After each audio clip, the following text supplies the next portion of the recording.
Esse é o dia que o Senhor fez, alegremos-nos e regozijemos-nos nele. Deus nos abençoe durante todo este momento de culto, em que, para dar continuidade, já que o culto começa com o nosso prelúdio, nós escolhemos o texto do Salmo 122. No Salmo 122 diz assim: alegrei-me quando me disseram, vamos à casa do Senhor. Pararam os nossos pés junto às tuas portas, ó Jerusalém. Jerusalém que está construída como cidade compacta, para onde sobem as tribos do Senhor, como convém a Israel, para renderem graças ao nome do Senhor. Lá estão os tronos de justiça, os tronos da casa de Davi. Orai pela paz de Jerusalém. Sejam prósperos os que te amam. Reine paz dentro de teus muros e prosperidade nos teus palácios. Por amor dos meus irmãos e amigos, eu peço, haja paz em ti. Por amor da casa do Senhor nosso Deus, buscarei o teu bem. Alegrei-me quando me disseram, vamos à casa do Senhor. E hoje muita gente que deseja estar na casa do Senhor não pode, por razões diversas, e principalmente uma que está mais conhecida do que qualquer outra coisa. Então, nós estamos reunidos aqui com a permissão do Senhor, e isso muito deve alegrar o nosso coração. E eu quero convidá-los para cantarmos o hino 27, se você puder, colocar-se de pé, e vamos adorar ao Senhor cantando o hino de número 27.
vez, Pai, nossa gratidão porque subimos à Tua casa. Queremos, Senhor, Te adorar pela oportunidade. E é uma rica oportunidade, Senhor, quando muitos gostariam de aqui estar. Rica oportunidade de abrir a Tua palavra, de nos conectarmos, Senhor, com a Tua santa missão, contigo, com o nosso irmão. Obrigado, Pai, pela oportunidade preciosa. E pedimos, Senhor, que cada momento deste culto seja muito, muito especial. Falando de forma muito clara, fazendo com que as nossas necessidades sejam resolvidas. Obrigado, Senhor, mais uma vez. Fica conosco. Oramos no nome de Jesus. Amém. Vamos nos assentar, irmãos? Capítulo 12 de Marcos, os versos 38 a 40, é uma expressão dada pela Sociedade Bíblica do Brasil, intitulando esse texto, dizendo: Jesus censura os escribas. E eu vou fazer a leitura desses 3 versos e logo depois estaremos em nosso momento de oração silenciosa, nosso momento pessoal de confissão dos nossos pecados. E assim diz: e ao ensinar dizia ele: guardai-vos dos escribas que gostam de andar com vestes alares e das saudações nas praças, e das primeiras cadeiras nas sinagogas e dos primeiros lugares nos banquetes, os quais devoram as casas das viúvas, e para o justificar fazem longas orações. Estes sofrerão juízo muito mais severo. Jesus estava falando de uma classe que compunha o judaísmo e que precisava dessa censura, precisava desse alerta. E pensando nesse texto, quem sabe não é hora da gente parar e pensar que alerta, que censura Deus quer trazer ao nosso coração. Por isso, silenciosamente, vamos despertar isso para Deus e pedir que Ele perdoe o pecado que nós já identificamos e vamos colocar diante dele. Momento nosso, momento pessoal, momento do nosso encontro com o Senhor. Vamos então nos aproximar dele em oração, inicialmente de modo silencioso, e depois nós estaremos quebrando o silêncio. Vamos então nos aproximar do Senhor.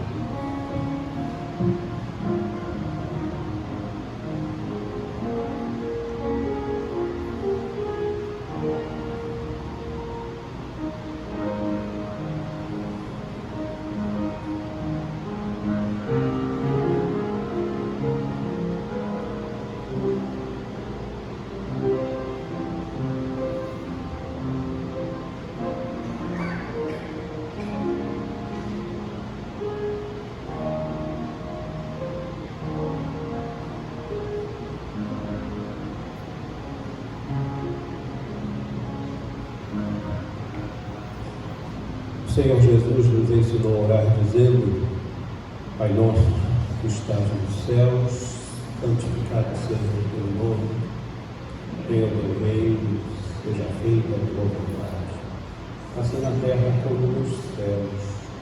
O nosso de cada dia nos dá hoje, e perdoa as nossas dívidas, assim como nós perdoamos aos nossos devedores.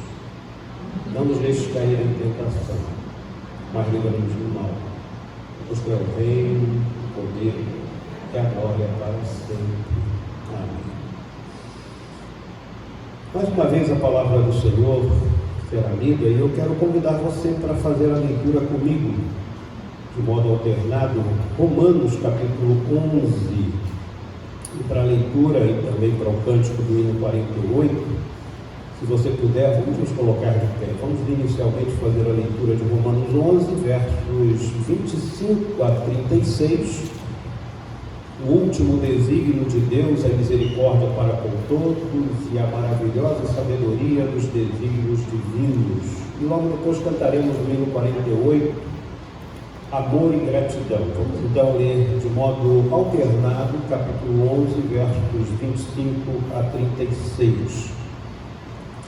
Porque não quero, irmãos, que ignoreis este mistério, para que não sejais presumidos em vós mesmos, que veio endurecimento em parte a Israel, até que haja entrado a plenitude dos gentios.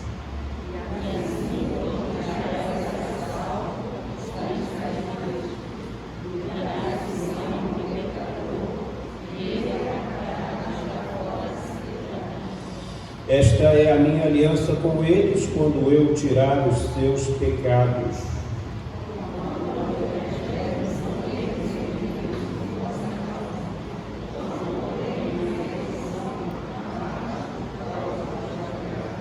Porque os dons e a vocação de Deus são irrevogáveis.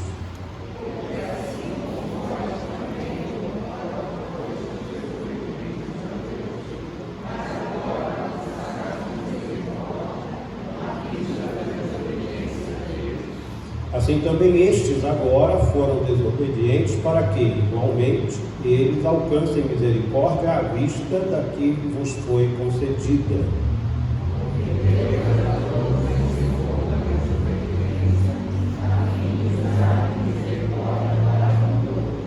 Ó profundidade da riqueza, tanto da sabedoria como do conhecimento de Deus! Quão insondáveis são os teus juízos e quão inescrutáveis os teus caminhos!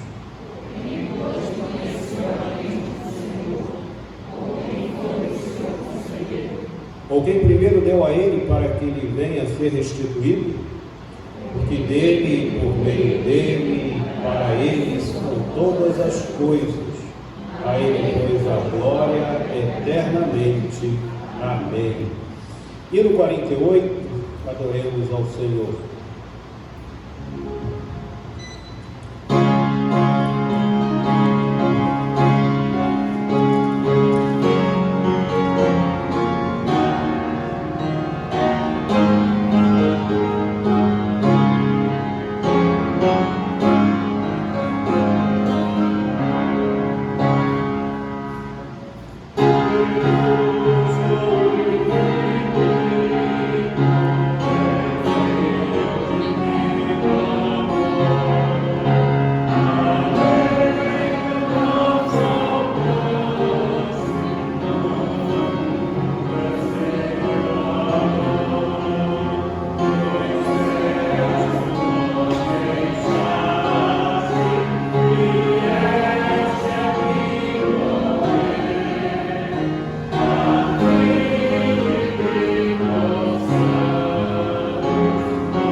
Vamos nos assentar. Esse é um momento de louvor, de adoração, mas é também uma hora em que nós colocamos famílias no altar.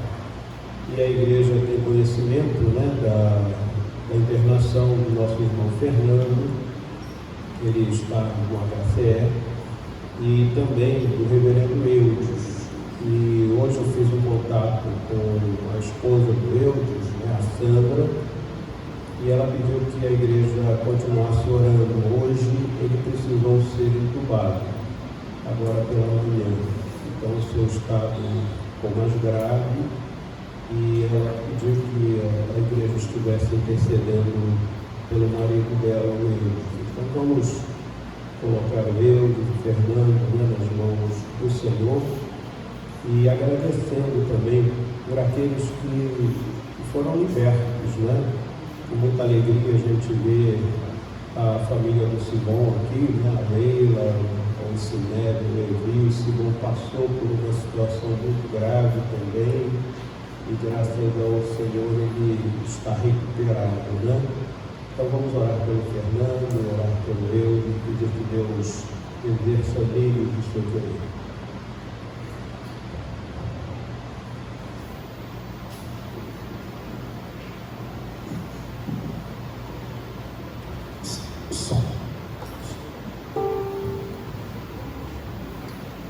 Bom dia, igreja, graça e paz, nosso Senhor Jesus Cristo. Amém. E vamos louvar ao Senhor nessa manhã. O primeiro cântico, Jesus é o caminho, é uma música que está praticamente transcrita na palavra de Deus lá em João, capítulo 14. Vamos louvar ao Senhor mesmo assentados. Jesus é o caminho. Louvamos.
Quero te amar mais, Senhor. Quero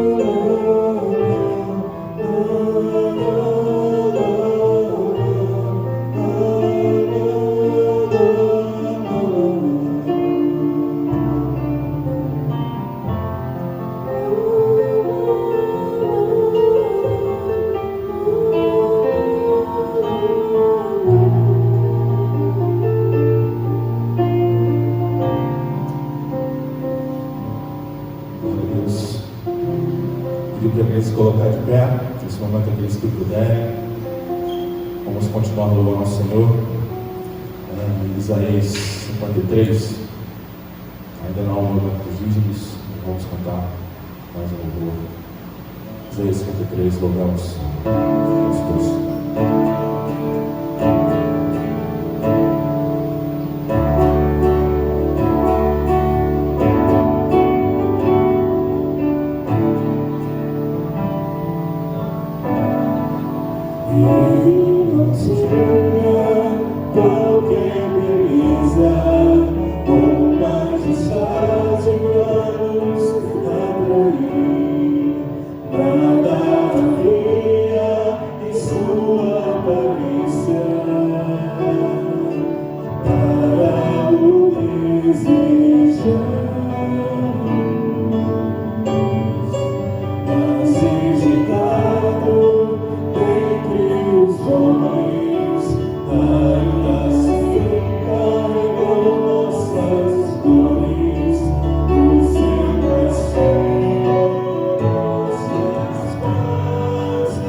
Deus.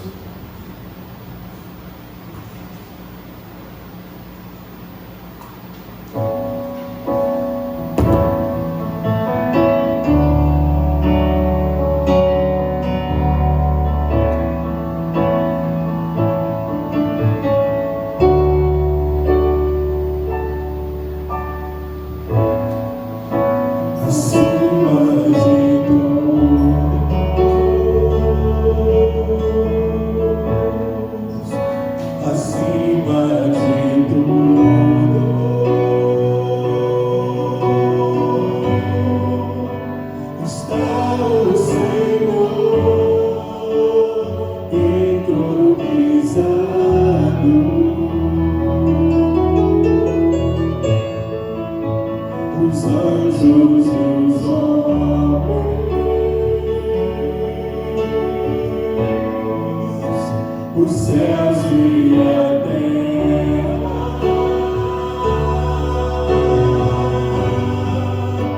montanhas e mares declaram quem tu és,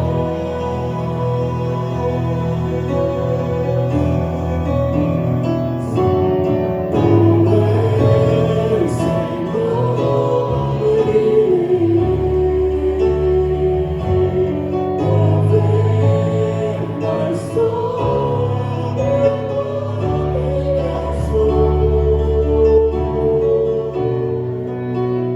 justo e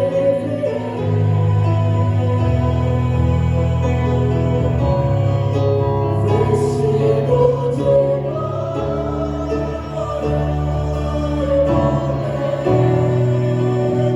coroa para sempre reinarás, prostrados aos teus pés,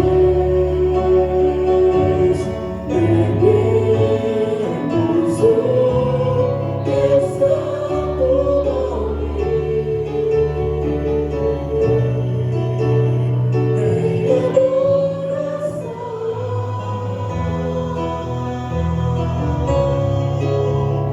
nos entregamos a ti, como teu lugar, e a entre nós, ó Santo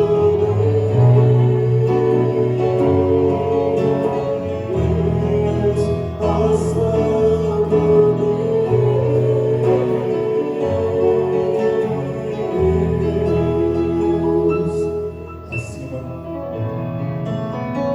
acima de tudo,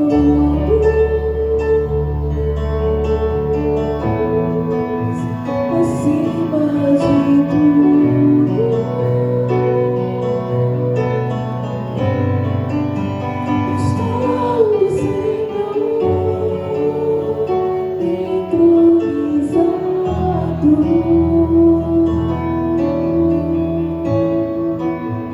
Os anjos e os homens,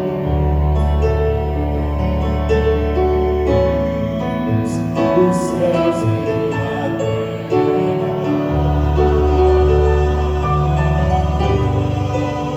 montanhas e mares declaram quem tu és.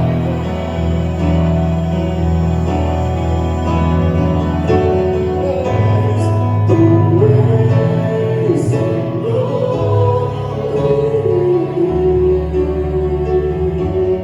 governas sobre o universo, justo e fiel,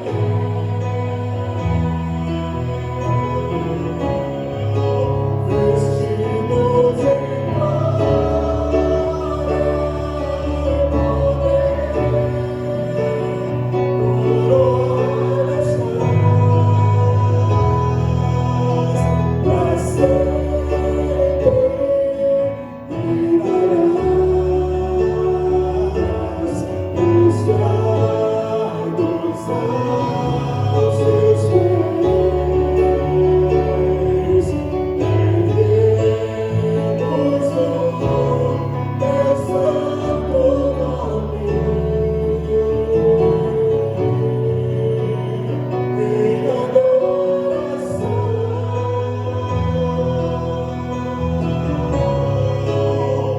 nos entregamos a ti, como teu lugar, Senhor, e habita entre nós.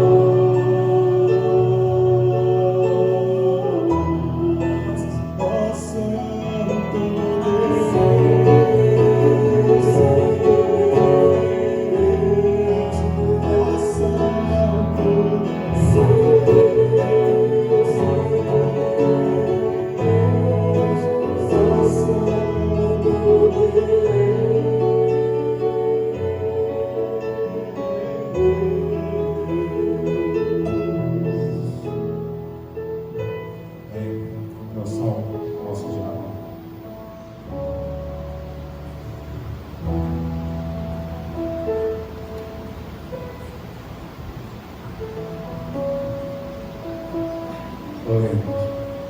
Senhor nosso Deus e Pai, graças te damos, ó Deus, pela tua graça e misericórdia, ó Deus, derramada sobre a nossa vida. E, ó Deus, queremos, ó Deus, te pedir, ó Deus, pelos médicos, Senhor, de modo geral, pessoas, Senhor, que têm dedicado suas vidas, Senhor, em prol daquelas pessoas, ó Deus, que tanto necessitam, meu Deus, pessoas, ó Deus, que pouco tempo têm para elas mesmas, Senhor, para suas famílias, e se dedicam, meu Deus, para salvar a vida, Senhor. Tem misericórdia dessas pessoas, Senhor, dando força, dando saúde, guardando, Senhor, em nome de Jesus. Deus, são palavras, Senhor, são coisas, são pessoas, ó Deus, que vêm na nossa mente, ó Deus, e que nós, ó Deus, aproveitamos para colocar diante do Senhor. Tem misericórdia desses profissionais, ó Deus, tão importantes, meu Deus, e que infelizmente, ó Deus, não é tão visto como deveria ser, ó Deus, pelos nossos governantes. Tem misericórdia dessas vidas, Senhor. Abençoe, ó Deus, as famílias aqui presentes. Tem misericórdia da vida de cada um. Seja com aquele, Senhor, que está enfermo, Senhor, que possa se recuperar. Abençoa, Senhor, os dízimos e ofertas que aqui foram entregues. Porque, Senhor, uma coisa nós devemos reconhecer sempre, Senhor, que nada nós temos, ó Deus, nem mesmo nosso fôlego de vida é nosso. A nossa vida não pertence a nós, como alguns dizem, que são donos do próprio nariz e que fazem o que querem. Tem misericórdia, Senhor, das pessoas que pensam assim, porque a nossa vida, Senhor, pertence ao Senhor. O nosso fôlego de vida vem do Senhor. Por isso, Deus, que nós reconhecemos isso, ó Deus, no nosso dia a dia, porque tudo que nós temos é teu. Tenhamos um coração grato, ó Deus, e te entreguemos com sinceridade os dízimos e ofertas em nome de Jesus.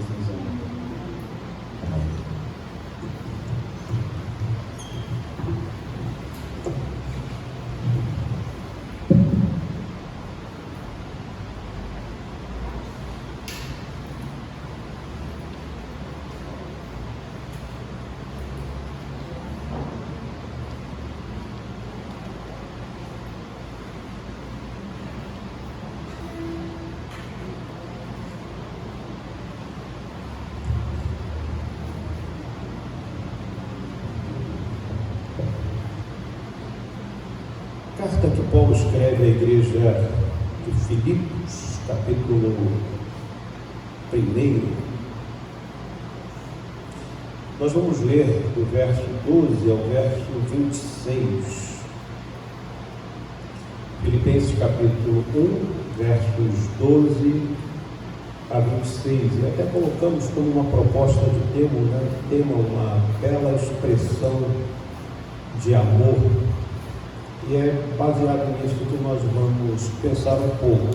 A situação do apóstolo contribui para o progresso do Evangelho, que está escrito e definido pela Sociedade Bíblica do Brasil. E assim diz: quero ainda, irmãos, cientificar-vos de que as coisas que me aconteceram têm antes contribuído para o progresso do Evangelho, de maneira que as minhas cadeias em Cristo se tornaram conhecidas de toda a guarda pretoriana e de todos os demais. E a maioria dos irmãos, estimulados no Senhor por minhas algemas, ousam falar com mais desassombro a palavra de Deus. Alguns efetivamente proclamam a Cristo por inveja e porfia. Outros, porém, fazem de boa vontade. Estes, por amor, sabendo que estou incumbido da defesa do Evangelho. Aqueles, contudo, pregam a Cristo por discórdia e sinceramente, julgando suscitar tribulação às minhas cadeias. Todavia, que importa? Uma vez que Cristo, de qualquer modo, está sendo pregado, quer por pretexto, quer por verdade, também com isto me regozijo, sim, sempre me regozijarei. Porque estou certo de que isto mesmo, pela vossa súplica e pela provisão do Espírito de Jesus Cristo, me redundará em libertação, segundo a minha ardente expectativa e esperança de que em nada serei envergonhado, antes, com toda a ousadia, como sempre e também agora, será Cristo engrandecido no meu corpo, quer pela vida, quer pela morte. Porquanto para mim o viver é Cristo e o morrer é lucro. Entretanto, se o viver na carne traz fruto para o meu trabalho, já não sei o que hei de escolher. Ora, de um e outro lado, estou constrangido, tendo o desejo de partir e estar com Cristo, o que é incomparavelmente melhor. Mas por vossa causa é mais necessário permanecer na carne.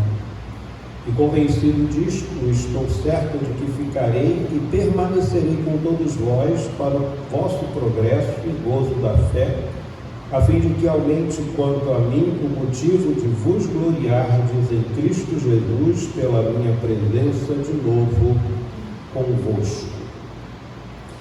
É sempre importante lembrar que essa carta que Paulo escreve aos Filipenses, ela é conhecida como a carta da alegria. Em várias situações a gente vê o termo alegria, em várias circunstâncias a gente vê gratidão. É uma carta em que a gente percebe isso. A gente percebe uma ligação muito grande do apóstolo com aquela igreja. É uma igreja que auxiliou, é uma igreja que cooperou e ainda cooperava. E, apesar de nós vermos todos esses aspectos e até ser tratada como uma carta de alegria, ela marca um dos momentos mais difíceis pelos quais, ou pelo qual o apóstolo estava passando. O momento dele era extremamente grave. Era um momento quase que derradeiro da sua jornada aqui na terra. Quando a gente lê a partir do verso 12, a gente percebe que o apóstolo estava preso.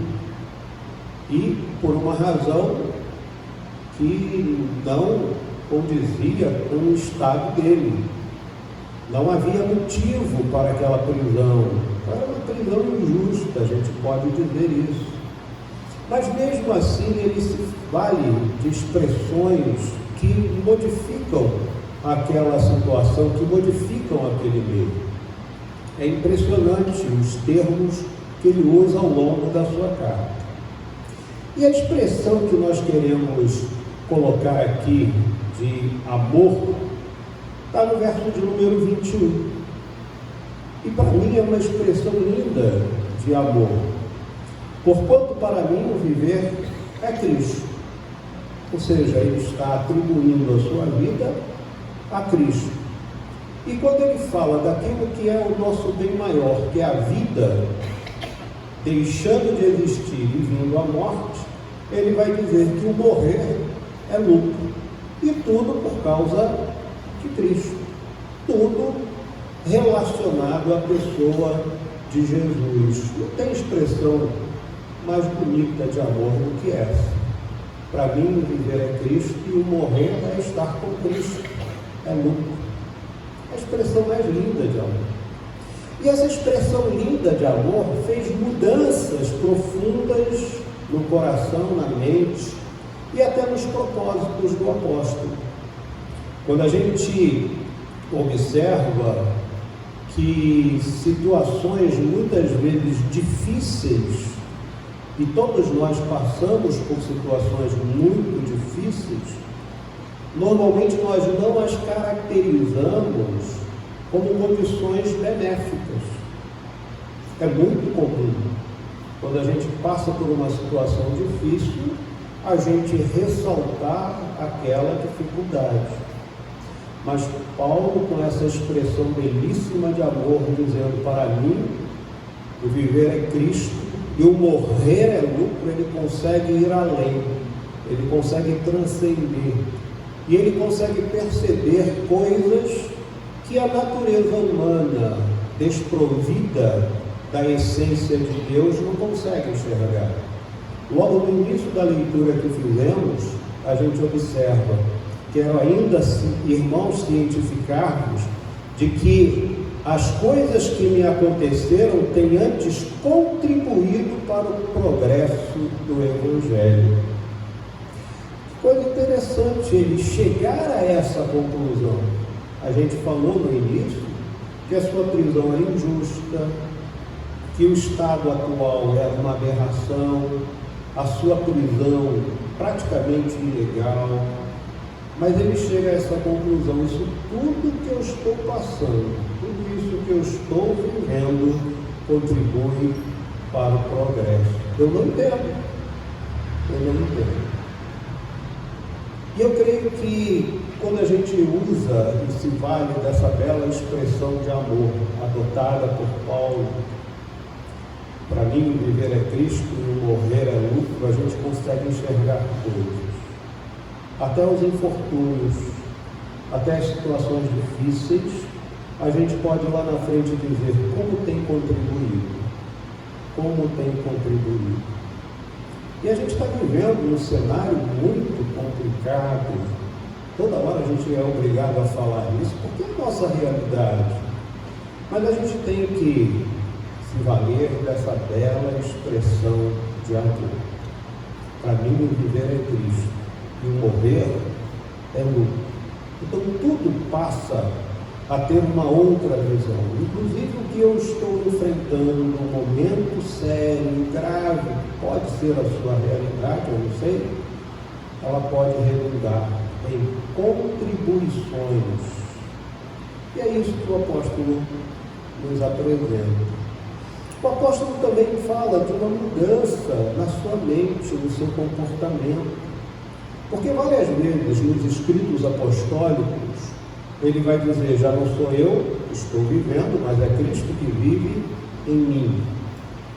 Buscai as coisas lá do alto, pensai nas coisas lá do alto, sempre mostrando que esse paralelo ele tem que existir na vida do apóstolo e de Deus, e na pessoa de Jesus. E aqui, ele tem a sua mente modificada. Talvez por existir ali naquela igreja uma disputa, por existir naquela igreja talvez alguma facção, e ele faz uso desse termo, porfia, que não deixa de ser aí uma discussão. Ele vai dizer: olha, as minhas algemas, elas têm feito com que as pessoas anunciem com mais desassombro a palavra de Deus.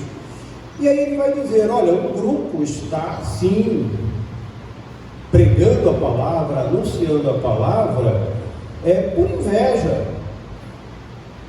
porfia, mas outros não, fazem de boa vontade.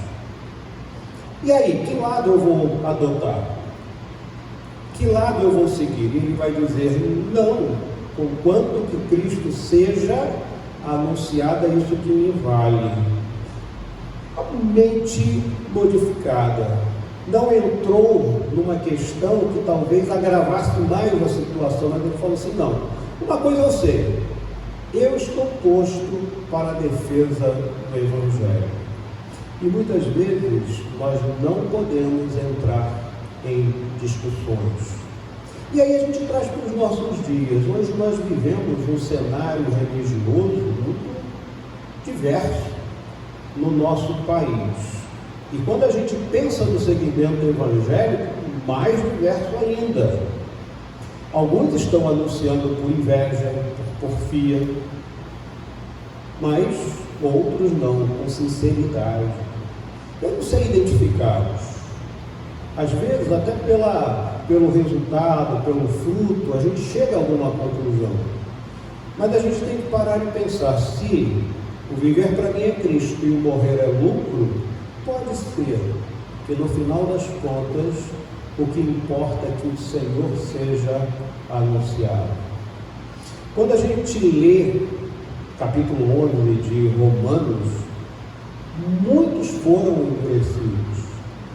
Eu não sei se Deus está usando ou se valendo de mecanismos variados para atingir pessoas que só seriam atingidas com aquele tipo de comportamento. Por isso, eu não me preocupo. Eu sei que eu estou aqui para a defesa do Evangelho. Se alguém está anunciando por porfia, se outro está anunciando de boa vontade, aí escapa a minha interpretação. E por isso, nessa visão de, para mim, viver é Cristo e morrer é lucro, aí sim, eu tenho que estar consciente de que eu fui colocado para a defesa do Evangelho. E por fim, a gente observa aqui que Paulo coloca a sua vida num patamar inferior à vontade de Deus. Porquanto para mim o viver é Cristo e o morrer é lucro. Entretanto, se o viver na carne traz fruto para o meu trabalho, já não sei o que hei de escolher. Quero continuar vivendo? Quero morrer? E na realidade é esse o linguajar de Paulo. É essa a expressão de Paulo, colocando a própria vida, aquilo que nos é essencial, como secundário. Porque de fato, se o viver é Cristo e o morrer é lucro, a vida passa a ser secundária. Buscai, pois, em primeiro lugar o seu reino, e todas as coisas serão acrescentadas, inclusive a questão da vida. E aí a gente observa Paulo num dilema. Olha, quando eu olho por um aspecto, eu vejo que eu ainda tenho coisa para fazer no meio de vocês. Mas a minha situação é tão grave, tão séria, que eu prefiro até que Deus me leve. Mas uma coisa é certa: a vida teve uma dimensão muito inferior quando ele compara a pessoa de Jesus. Por isso, porquanto para mim o viver é Cristo e o morrer é lucro. Mas por vossa causa é mais necessário permanecer na carne, diz o apóstolo. Mas, convencido estou certo de que ficarei e permanecerei com todos vós para o vosso progresso e gozo da fé. Embora lá no verso 23 ele diz: ora, de um e outro lado estou constrangido, tendo o desejo de partir e estar com Cristo, que é incomparavelmente melhor. Mas o que a gente coloca é a condição da vida numa situação inferior, quando essa bela expressão de amor ela é adotada por nós. Porquanto para mim o viver é Cristo e o morrer é lucro.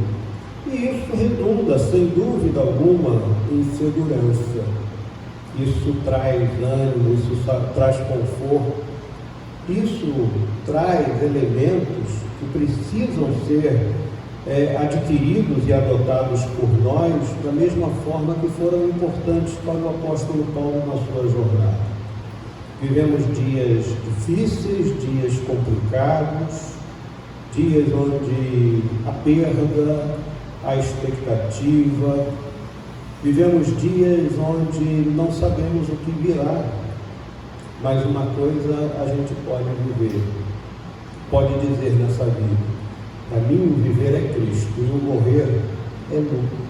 E essa expressão máxima de amor, essa bela expressão de amor, que foi adotada por Paulo, adotada por nós, mudará o nosso senso, mudará a nossa visão. E quem sabe, para isso, Deus está proporcionando algumas circunstâncias para mudar o nosso senso, para mudar a nossa visão. Nosso desejo é que Deus nos abençoe, que o nosso Deus estenda a sua mão, que o nosso Deus nos segure, nos ampare e nos proteja. Esse é o nosso desejo. Por isso escolhemos o hino 144, segurança e alegria. E antes de nós cantarmos este hino, eu gostaria só de falar de um pedido do Luan pela Cláudia. A Cláudia é uma pessoa ligada à sua família, que essa semana também perdeu um familiar. Então vamos colocar a Cláudia, nós não conhecemos, parte da família já veio até em EBF, mas eu não tenho lembrança, mas vamos colocar a vida da Cláudia nas mãos do Senhor. Vamos nos colocar de pé, se você puder, cantar 144, segurança e alegria. Conta esta história cantando assim: Cristo na cruz foi morto por mim.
Queremos, Senhor, mais uma vez te agradecer por tudo que vivemos e pedir que tu nos acompanhes com a tua graça, a tua bênção. Senhor, oramos e fazemos na mediação de Jesus, nosso Senhor, nosso Salvador, e que a graça do Senhor Jesus, o amor do nosso Deus Pai e a comunhão do Santo Espírito sejam sobre nós, sobre o povo de Deus espalhado na superfície da terra, agora e para todo sempre.